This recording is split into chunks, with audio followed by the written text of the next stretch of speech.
एक गांव में एक बूढ़ी विधवा औरत रहती थी। उसकी 3 बेटियां थीं। सबसे बड़ी वाली बेटी के पेट में एक दिन अचानक से दर्द होता है। फिर वह महिला उस लड़की के लिए डॉक्टर के पास लेकर के जाती है। डॉक्टर उसका जब चेकअप करता है तो डॉक्टर की भी आंखें खुली की खुली रह जाती हैं। और फिर डॉक्टर आकर के उस बूढ़ी औरत को बताता है कि माँ जी, आपकी बेटी पेट से है। ये बात सुनकर के वो बूढ़ी महिला बहुत ज्यादा परेशान हो जाती है और सोचने लगती है कि आखिर ऐसे कैसे हो सकता है। फिर वो अपनी लड़की से पूछती है, लेकिन उसकी लड़की साफ मना कर देती है। कुछ दिन के बाद फिर उसकी दूसरी बेटी के पेट में भी दर्द होता है। फिर वो डॉक्टर के पास ले जाती है। डॉक्टर यही बात बताता है। फिर तीसरी बेटी के भी यही होता है। ये बात सुन करके वो बूढ़ी औरत बहुत ज्यादा परेशान हो जाती है और व्याकुल हो जाती है कि मेरे साथ ऐसा क्यों हो रहा है।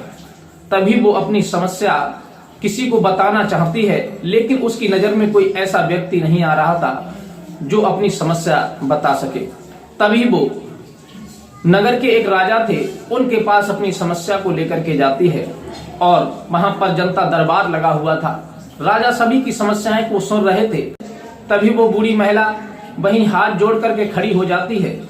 तब राजा की नजर उस बूढ़ी महिला पर पड़ जाती है। तब राजा कहते हैं कि आखिर ये माताजी वहां पर क्यों खड़ी हैं, इनकी क्या समस्या है, सबसे पहले इनकी समस्या सुन ली जाए। तब उस बूढ़ी महिला को बुलाया जाता है।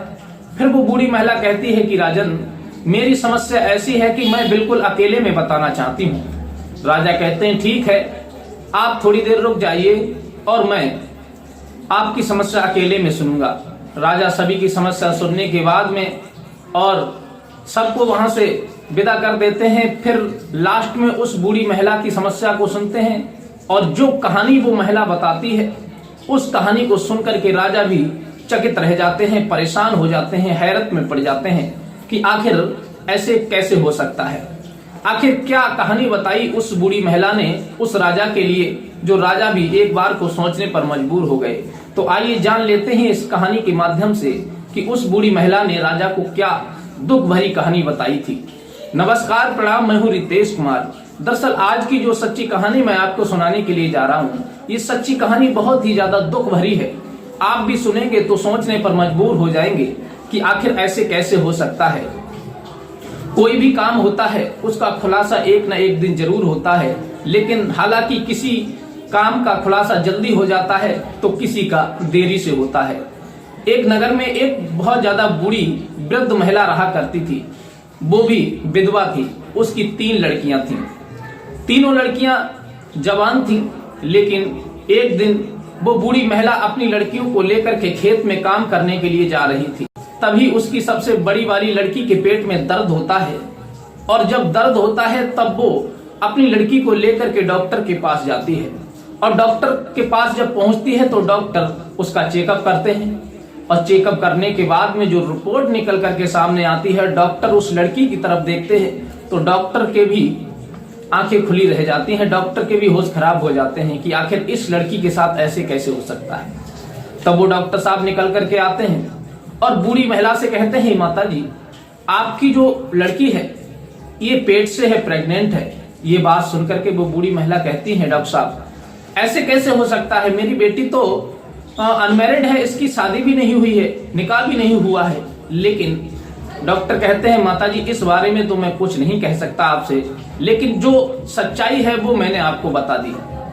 अब वो बूढ़ी महिला उस लड़की को अपनी को लेकर के घर पहुंच जाती हैं और अपनी लड़की से पूछती हैं कि बेटी सच बताओ कि तुम्हारा किसके साथ अफेयर चल रहा है, किससे तुम प्रेम करती हो।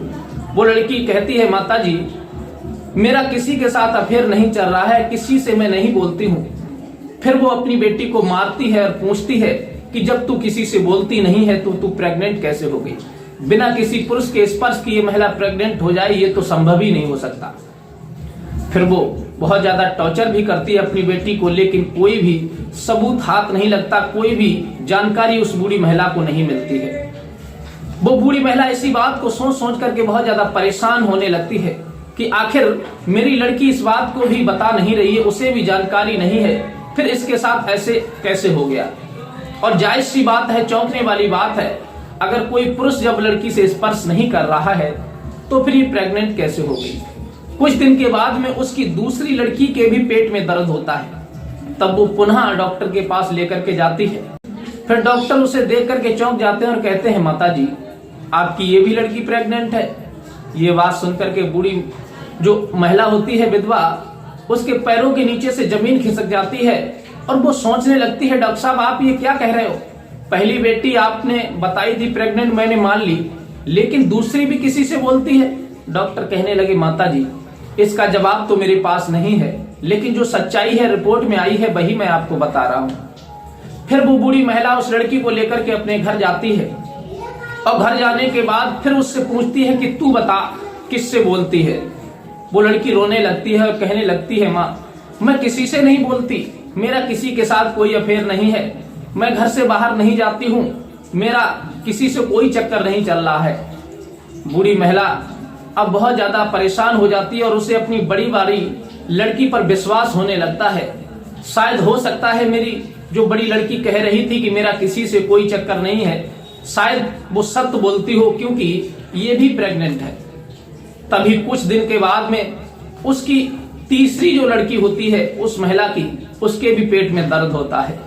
तब वो पुनः उसी डॉक्टर के पास लेकर के जाती है।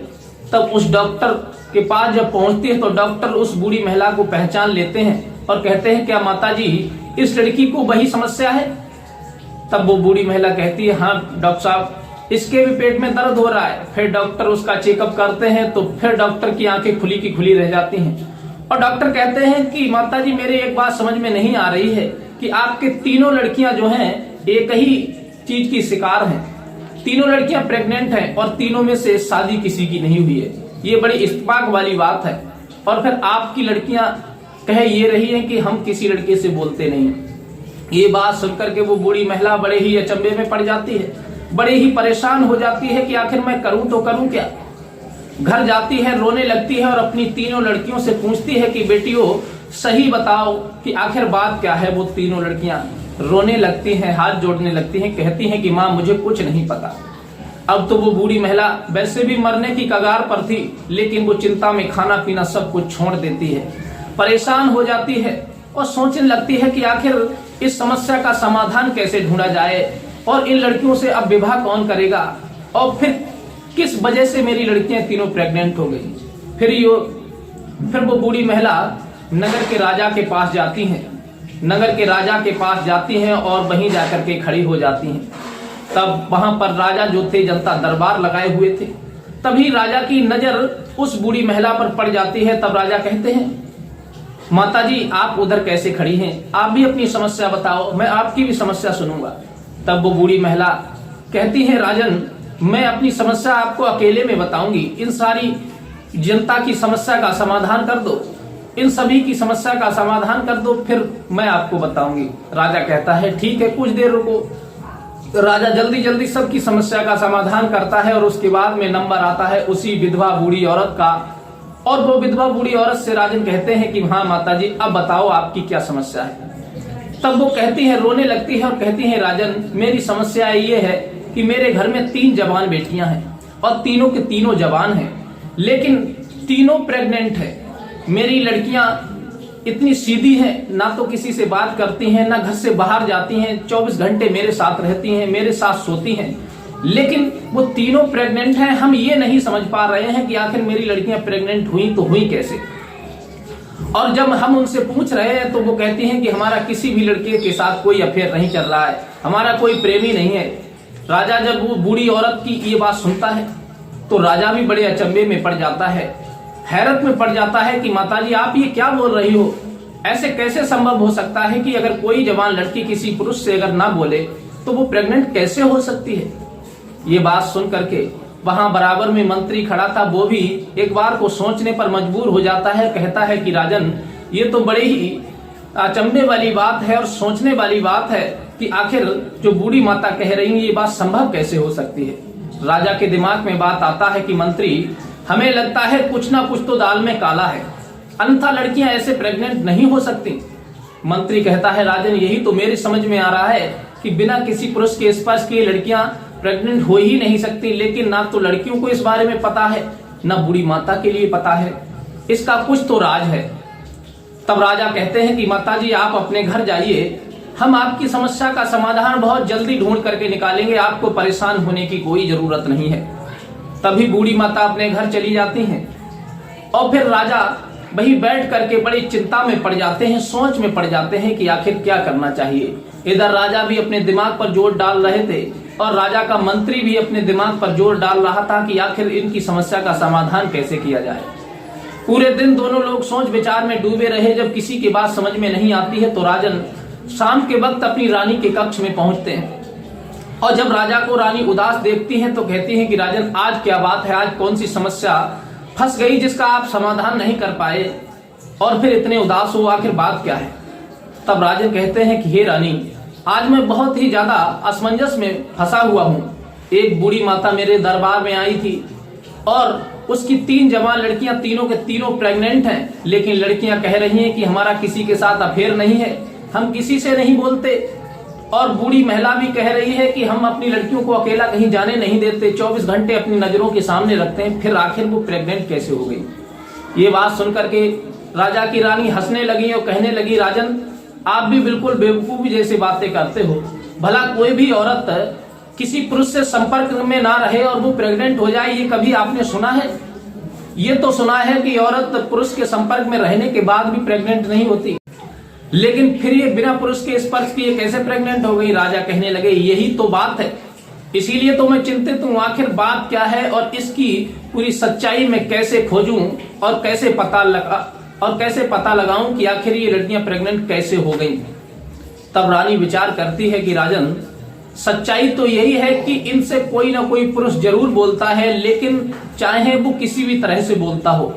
तब राजा कहते हैं कि मैं इसी समस्या का समाधान ढूंढ रहा हूं, लेकिन आप भी कुछ मदद कीजिए मेरी। तब रानी कहती हैं, देखो राजन, मैं आपको एक सलाह दे सकती हूं अगर आप मेरी बात मानो तो। राजा कहते हैं, जरूर बताओ, मैं आपकी बात जरूर मानूंगा। तब रानी कहती हैं कि देखो, मंत्री के द्वारा एक कुत्ता उन्हीं की छत पर जाकर के बंधवा दो और जैसे ही रात्रि के समय कोई भी पुरुष या कोई भी व्यक्ति वहां पर जब प्रवेश करेगा तो उस व्यक्ति को रात्रि में देख करके कुत्ता जरूर भौंकेगा और जब कुत्ता भौंकेगा तो समझ जाना कि कोई ना कोई उनके घर में प्रवेश जरूर कर रहा है और ये जरूर विशेष ध्यान रखना कि उस घर में घुसने का रास्ता किधर से है। राजा कहते हैं कि रानी वाह, तुमने तो बड़ी अच्छी बात कही, तुम्हारे इस सलाह की मैं जरूर सराहना करूंगा और अपने मंत्री से जाकर के विचार करूंगा। अब राजा को चैन नहीं पड़ता है, तुरंत राजा वहां से रानी के कक्ष सीधे मंत्री के पास पहुंचते हैं और मंत्री से कहते हैं, मंत्री देखो, तुम 4-5 सिपाहियों को लेकर के जाओ और उस बूढ़ी औरत के घर का निरीक्षण करो कि आखिर उसके घर में घुसने की कितनी जगह है, गुप्त तरीके से इंसान उस घर में कहां से घुस सकता है। तभी वो कहता है, ठीक है। राजा कहते हैं, तुम 4-5 सिपाहियों को लेकर के जाओ और उसकी छत पर एक कुत्ता बांध देना, जिस जगह पर उस घर में गुप्त रूप से घुसने की जगह हो या छोटी जगह हो, मेन दरवाजा छोड़ करके। मंत्री जाता है, 4-5 सिपाहियों को साथ लेता है, कुत्ते को साथ लेता है, छत पर बांध देता है और सिपाहियों से कहता है कि तुम लोगों को यहाँ पर पहरेदारी करनी है, अगर नाइट में तुम सो भी जाओगे तो भी कोई दिक्कत नहीं है, ये कुत्ता तो 24 घंटा जागेगा और किसी के भी पैंचर अगर इसको मालूम पड़ेंगे, कोई भी व्यक्ति आता हुआ दिखाई देगा तो ये तुरंत भौंकने लगेगा और तुम लोग जाग जाओगे, उसे गिरफ्तार कर लेना। मंत्री देरी नहीं करता, उस कुत्ते को लेकर के उस महिला के घर जाता है और महिला से पूछता है, बूढ़ी औरत से, कि आपके घर में घुसने की कितनी रास्ताएं हैं। तब वो बताती है, एक रास्ता ऊपर से है छत से और एक मेन गेट है, 2 ही रास्ता है। वो कहते हैं ठीक है। मंत्री उस कुत्ते को छत पर बांध देता है और बूढ़ी औरत से कहता है कि आपको डरने की कोई जरूरत नहीं है, आपके घर पर मैं 4-5 सिपाहियों को तैनात करके जा रहा हूँ, ये देखूंगा कि आपके घर में कौन आता है और इस कुत्ते को छत पर बांध कर जा रहा हूँ। बूढ़ी औरत कहती है, ठीक है, जैसी आपकी इच्छा हो। मंत्री कुत्ते को बांधकर सिपाहियों को पहरेदारी पर करके वहां से चला जाता है। जैसे ही रात्रि का 1 बजता है, जो सिपाही पहरेदारी पे लगे थे वो तो सारे सो जाते हैं गहरी नींद में और वो कुत्ता जो था वो जाग रहा था और वो व्यक्ति जैसे ही ऊपर के रास्ते से घर में प्रवेश कर रहा था, उसी वक्त कुत्ता उसे देख करके भौंकने लगता है। कुत्ते की आवाज सुन करके वो जो सिपाही लगे हुए थे वो सारे जाग जाते हैं और तत्काल उस व्यक्ति के लिए गिरफ्तार कर लेते हैं और पकड़ करके उसे रात्रि में ही दरबार में पहुंचते हैं राजा के पास। और सवेरा होते ही राजा के पास उसे पेश कर देते हैं राजा के समक्ष और कहते हैं, राजन, ये व्यक्ति घर में घुस रहा था, इसे देख करके कुत्ता भौंका और हमने इसे गिरफ्तार कर लिया। वो व्यक्ति कोई और नहीं था, चेहरे पर मास्क लगा हुआ था, मुंह बंधा हुआ था और काले कपड़े पहने हुए था। तभी राजन कहते हैं, ठीक है, उस बूढ़ी महिला को बुलाया जाए। तभी मंत्री सिपाहियों को भेज करके उस बूढ़ी महिला को दरबार में बुला लेता है और राजन कहते हैं, माताजी, आपकी समस्या का समाधान हो चुका है, आप चिंता मत कीजिए। बूढ़ी महिला कहती हैं, राजन, ये कौन व्यक्ति है, मुझे जानने की इच्छा है। राजा कहते हैं, सब कुछ पता चल जाएगा, बस थोड़ी देर सब्र करो। अब राजन उस मंत्री से कहते हैं कि इसके चेहरे का जो है मास्क इसे हटाओ और इसकी पहचान की जाए। तब जो उसके चेहरे पर मास्क लगा हुआ था है, वो जैसे ही वो मंत्री उसके चेहरे का मास्क हटाता है तो वो बूढ़ी महिला उसे देख करके चौंक जाती है, एकदम से दंग रह जाती है और कहने लगती है कि ये दुष्ट है, इसने तो हमारा जीवन ही बर्बाद कर दिया, इसने तो हमें कहीं मुंह दिखाने के लायक नहीं छोड़ा। राजन कहते हैं कि माताजी, आपने इसे पहचान लिया। उसकी सूरत को देख करके वो विधवा बूढ़ी औरत फूट फूट करके रोने लगती है और कहती है, राजन, कहते हैं, किसी ने सच कहा है कि अपने ही इंसान को बर्बाद करते हैं। पराये तो हमदर्दी दिखाई देते हैं, लेकिन अपना इंसान जो होता है वो इंसान को बर्बाद करने में कोई कसर नहीं छोड़ता। राजन कहते हैं, माताजी, आखिर बात क्या है, पूरी बात तो बताओ। तब वो बूढ़ी महिला कहती है, राजन, जो व्यक्ति आपने गिरफ्तार करवाया है ये कोई और नहीं है, ये हमारे ही पति के भाई का लड़का है, यानी हमारी लड़कियों का चचेरा भाई है। और ये व्यक्ति हमारे घर में घुसता है और फिर यही पता नहीं क्या करता है। तब राजा कहते हैं कि यही सब कुछ उगलेगा, इसने क्या किया है। तब राजा उसे कोड़ों से मार लगवाते हैं और उससे पूछते हैं कि ये बताओ कि ये बूढ़ी माता की जो 3 बेटियां हैं वो प्रेग्नेंट कैसे हो गई। तब वो मार की वजह से वो व्यक्ति टूट जाता है, रोने लगता है और कहता है, राजन, मुझे छोड़ दो, तब मैं आपको बताऊंगा। तब राजन कहते हैं, ठीक है, तू बता, आखिर तूने क्या किया। तब वो बताता है कि राजन, मेरे पास एक ऐसी स्प्रे है जो मैं जिसके भी मुंह पर छिड़क देता हूं वो गहरी नींद में सो जाता है, उसके पास चाहे कितनी भी आवाज क्यों ना करते रहो वो उठता ही नहीं है। और ये मेरे ताऊ की लड़कियां हैं, ये देखने में बहुत खूबसूरत हैं, जवान हैं, लेकिन इनको देख करके मुझसे रुका नहीं गया और फिर रिश्ते में बहन लगती थी तो फिर मैं इनके साथ खुलेआम तो कुछ कर नहीं सकता था, लेकिन मेरा मन नहीं मान रहा था, मेरा मन कर रहा था कि इनके साथ जरूर कुछ ना कुछ करो। मैं काफी दिन से प्रयास कर रहा था, लेकिन ये लड़कियां मेरे बातों में नहीं आई। फिर मेरे मन ने एक दूसरा विचार सोचा, क्यों ना मैं इनके साथ सोते पर कुछ ना कुछ करूं। तब मैं बाजार में जाकर के एक स्प्रे लेकर के आया और ऊपर से गुप्त रास्ते से इनके घर में घुस जाता था नाइट के 1 बजे और इनके मुंह पर जैसे ही स्प्रे मारता था तो ये सारी गहरी नींद में सो जाती थी और मैं एक एक करके मौका लगता तैसे ही इन लड़कियों को उठा करके ले जाता और उनके साथ शारीरिक संबंध बनाता। बस इसी वजह से ये लड़कियां प्रेग्नेंट होती चली गई, मुझे नहीं पता कि ये प्रेग्नेंट हो जाएंगी। ये बात सुन करके वो बूढ़ी औरत एकदम अपने सर को पकड़ करके वहीं बैठ जाती है, रोने लगती है और राजन तुरंत उसे आदेश देते हैं मंत्री के लिए, मंत्री इसे ले जाओ कारावास में इसे डाल दो, इसकी यही सजा है। राजन उसके लिए कारावास में डलवा देते हैं और बूढ़ी औरत रोने लगती है, कहने लगती है, राजन बताओ, घर का ही व्यक्ति ऐसा निकला, अब मेरी लड़कियों से शादी कौन करेगा। तब वो राजन कहते हैं, ठीक है, तुम परेशान मत हो, हमारे इस राज्य में बहुत से ऐसे लोग हैं जिनका विवाह नहीं हुआ है, उनसे हम जानकारी ले लेते हैं, अगर वो शादी करने को राजी हो जाए तो। फिर राजा मंत्री से कहता है और मंत्री उन लोगों को बुला करके लाता है और कहता है कि तुम इस बूढ़ी महिला की जो लड़कियां 3 हैं, प्रेग्नेंट हैं, इनसे अगर तुम शादी कर लोगे तो राजा तुम्हें बहुत सारा धन देंगे, उपहार देंगे। तब वो लोग राजी हो जाते हैं और राजा उन 3 लड़कियों की शादी अपने ही नगर में उन सिपाहियों से जो पहरेदार होते हैं उनसे करवा देते हैं। इस प्रकार से इस समस्या का समाधान हुआ। तो साथियों, ये कहानी सुना करके हमारा उद्देश्य किसी का दिल दुखाना नहीं है, किसी को परेशान करना नहीं है। ये कहानी सुना करके बस आपको यही बताना है कि इंसान की जीवन में ना जाने कैसी कैसी घटनाएं घट जाती हैं और उन घटनाओं के बारे में उसे पता भी नहीं चलता। जब उसका रिजल्ट सामने आता है तब उस व्यक्ति को आभास होता है कि हमारे साथ भी ऐसा हो गया है। तो साथियों, ये कहानी अगर आपको अच्छी लगी हो, राजा ने उस दरिंदे के साथ जो किया वो सही किया या गलत किया, आपकी जो भी राय हो अपनी राय हमें कमेंट में दे सकते हैं। और मिलते हैं इसी प्रकार की कोई नेक्स्ट वीडियो के साथ। अगर वीडियो अच्छी लगी हो तो प्लीज हमारे चैनल को सपोर्ट कीजिए, लाइक सब्सक्राइब कीजिए, अपने यार दोस्तों को भी शेयर कीजिए। और मिलते हैं किसी प्रकार की टॉपिक कहानी के साथ। तब तक के लिए दीजिए इजाजत। नमस्कार।